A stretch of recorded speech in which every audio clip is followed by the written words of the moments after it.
Aujourd'hui, on va voir si ça vaut encore le coup de venir travailler en Angleterre après le Brexit. On va se concentrer sur 3 vagues de changements différentes, l'économie, la discrimination et le visa. Cette vidéo sera donc en français. As always, make sure to subscribe, like the video, leave me a comment.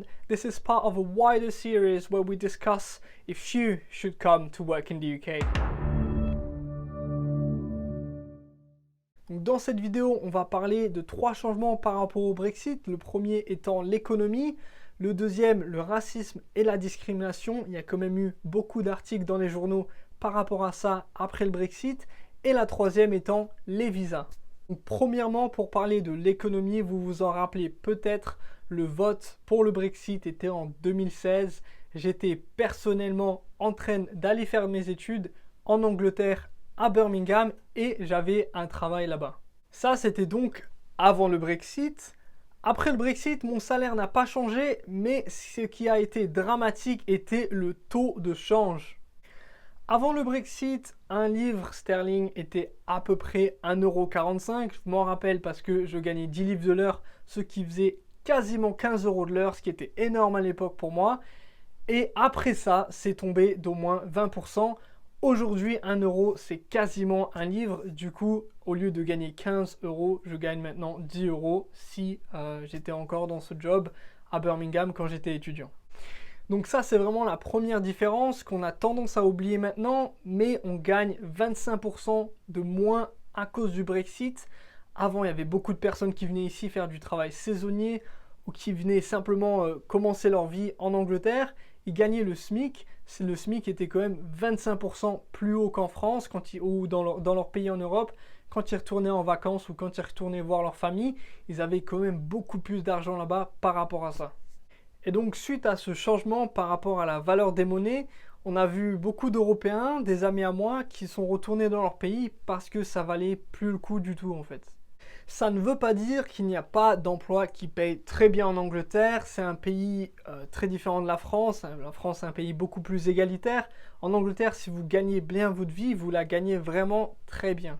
Et je pense qu'il fallait quand même mentionner ce changement que beaucoup oublient et qui a eu impacté beaucoup de personnes qui étaient déjà ici en Angleterre, qui ont décidé tout simplement de retourner dans leur pays en Europe. Et le deuxième point justement, c'est le point du racisme et de la discrimination. Après le vote du Brexit, beaucoup de personnes ont vu ça comme un vote raciste. Certains journaux, surtout de gauche comme The Guardian et d'autres, ont présenté ça comme un vote contre les Européens ou contre certaines personnes en Europe, surtout les personnes des pays de l'Est. Quelle est la situation vraiment sur place par rapport à nous, Français, et aussi par rapport aux francophones d'origine maghrébine en général, les gens qui ressemblent à moi par rapport à leur physique? De mon expérience personnelle par rapport au racisme et à la discrimination, il y en a toujours beaucoup moins qu'en France, en Angleterre, même après le Brexit. Bien sûr, la question du racisme ou de la discrimination va toujours dépendre du secteur dans lequel vous travaillez. Par exemple, moi, après mes études, juste après le Brexit, j'ai eu des études en sciences politiques, j'ai essayé de travailler dans ma branche. J'ai très vite vu que c'était impossible. On me posait souvent la question, quelles sont tes origines? Même s'ils ne pouvaient pas vraiment savoir par rapport à mon accent, ils savaient que j'étais pas anglais et ils voulaient savoir vraiment d'où je venais. Quand ils ont vu que je venais en France, des fois ils m'ont même demandé en plus mon passeport. C'était vraiment pour vérifier que j'étais pas un des leurs et que je pouvais pas en fait faire le travail. Malheureusement, dans ce cas-là, j'ai bien vu que c'était de la discrimination parce que un collègue à moi, quelqu'un qui avait fait mon master, qui était anglais, qui venait d'ici, n'a eu aucun problème à avoir l'entretien. Juste avant que moi j'ai l'entretien, ils m'ont quand même demandé oh, au fait, tu viens d'où? C'est quoi ta nationalité? Par rapport à ça, j'ai plus entendu parler d'eux. Donc là, je donne un exemple très précis, travailler dans le milieu politique en Angleterre, mais quelle en est de la situation en général? De mon expérience personnelle, malgré les études et articles par rapport à la montée du racisme et de la discrimination après le Brexit, j'ai personnellement pas vu ça dans ma propre vie. Bien sûr, ça va aussi dépendre d'où vous vivez. Si vous vivez à Londres, c'est une ville très cosmopolite et ouverte. Les chances sont que vous n'aurez pas vraiment d'épisodes de racisme. Il m'en est arrivé certains en dehors de Londres, dans les villes du Nord, mais toujours rien de dramatique. Je devrais quand même préciser que quand je parle de discrimination et de racisme, je parle de moi en tant que Français. C'est vrai qu'en Angleterre, quand je me présente et que je dis que je suis français, on me pose rarement la question de mes origines. Les Anglais ont tendance à juste accepter que je suis français. J'ai aussi eu la chance d'être dans des entreprises très progressives qui combattaient la discrimination. J'ai personnellement jamais eu l'impression qu'ils mettaient un Anglais devant moi, que ce soit pour une promotion ou alors pour certains projets. Pour conclure cette partie, je dirais que si vous venez sur Londres, vous avez peu de soucis à vous faire. En dehors de Londres, il peut y avoir un peu de discrimination et de racisme. C'est vrai que le Brexit lui-même était pour empêcher l'immigration et les Français sont comptés comme immigrants.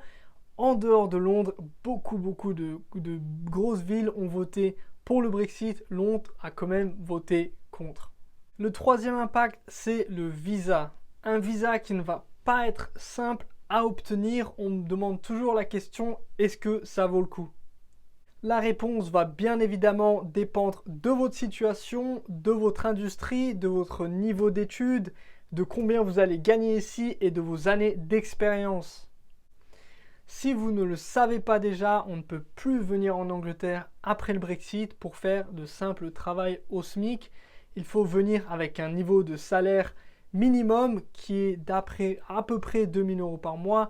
En plus de ça, il faut une promesse d'embauche d'une entreprise avant de venir et cette entreprise doit être une entreprise qui peut vous sponsoriser.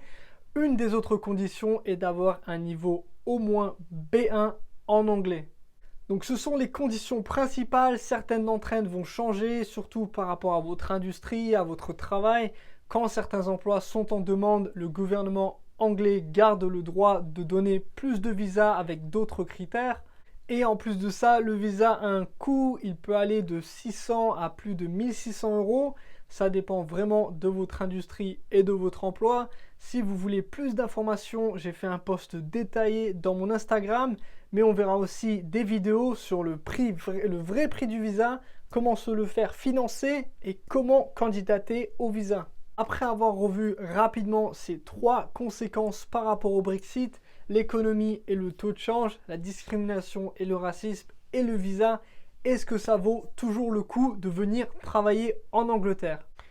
Avant de répondre, vous devez savoir que cette vidéo fait partie d'une série pour répondre à la question est-ce que ça vaut toujours le coup de venir travailler en Angleterre après le Brexit. Dans cette série, on aura des vidéos détaillées avec des analyses par rapport au marché du travail et l'économie, mais aussi des retours d'expérience d'expatriés français. Mais avant cette série, je vais quand même vous laisser avec une réponse, ma réponse personnelle qui ne va choquer personne, sinon il n'y aurait pas cette chaîne YouTube. C'est que oui, ça vaut toujours le coup et la raison principale, c'est que si on est ambitieux en Angleterre, on peut faire énormément de choses. Par rapport aux 3 points discutés aujourd'hui, malgré le taux de change, vous pouvez quand même gagner plus qu'en France. La discrimination et le racisme ne vous stopperont pas dans votre carrière et obtenir le visa n'est pas impossible. Donc voilà, c'est tout pour cette vidéo qui introduit la série. N'oubliez pas de vous abonner, de laisser un commentaire. Dites-moi si vous préférez les vidéos en français, en anglais ou les deux. Et n'oubliez pas que la série arrive avec les vidéos détaillées sur la question, les analyses et les témoignages de nos amis expatriés français en Angleterre.